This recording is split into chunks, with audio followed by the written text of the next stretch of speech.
Pemirsa, pemerintah dan juga Dinas Pendidikan telah mengeluarkan larangan libur kepada sekolah-sekolah untuk tentunya pada masa Natal dan Tahun Baru. Tentunya larangan ini dikeluarkan untuk mencegah mobilitas yang dikhawatirkan terjadi dan juga mencegah penularan virus COVID-19. Untuk mengantisipasi lonjakan kasus COVID-19, pemerintah bersama Dinas Pendidikan melarang sekolah libur Natal dan Tahun Baru. Pihak sekolah sendiri sudah menerima larangan libur Nataru dan tetap melakukan aktivitas belajar mengajar. Lantas bagaimana tanggapan pihak sekolah terkait larangan yang telah dikeluarkan ini? Sekarang saya sudah bersama dengan Kepala Sekolah SMP Negeri 9, ada Ibu Komalawati. Halo Ibu, apa kabar? Baik, Alhamdulillah. Ibu, apakah benar sudah menerima surat edaran dari Dinas Pendidikan terkait larangan libur pada sekolah dan bagaimana tanggapan Ibu dari pihak sekolah? Ya.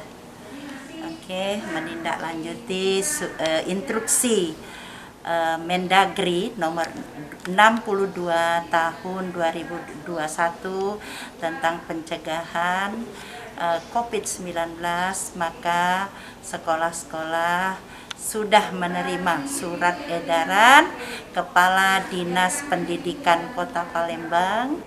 Ya, karena itu waktunya sangat panjang, 1 bulan.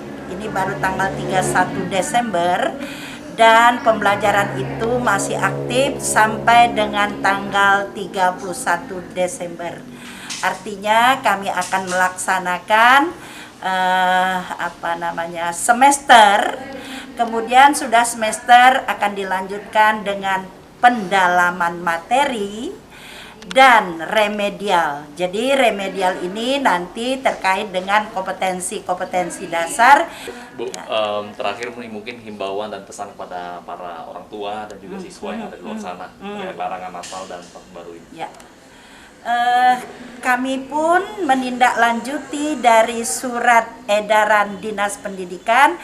Kami akan tindak lanjuti juga surat edaran sekolah yang diberikan ke orang tua siswa di kelas perwaliannya, ya.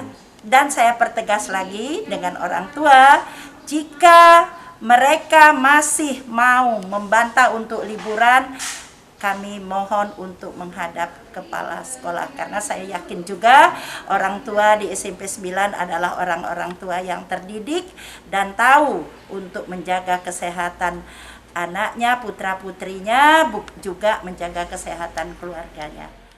Terima kasih atas waktunya Ibu Komalawati, selamat kembali bekerja. Ya. Dan itulah tadi pemirsa tanggapan dari pihak sekolah, khususnya SMP Negeri 9 Kota Palembang, ada Ibu Kepala Sekolah Ibu Komalawati, yang juga mendukung bagaimana larangan libur Natal dan Tahun Baru yang dikeluarkan oleh pemerintah. HGKND, Abidri Riwanto, PAL TV.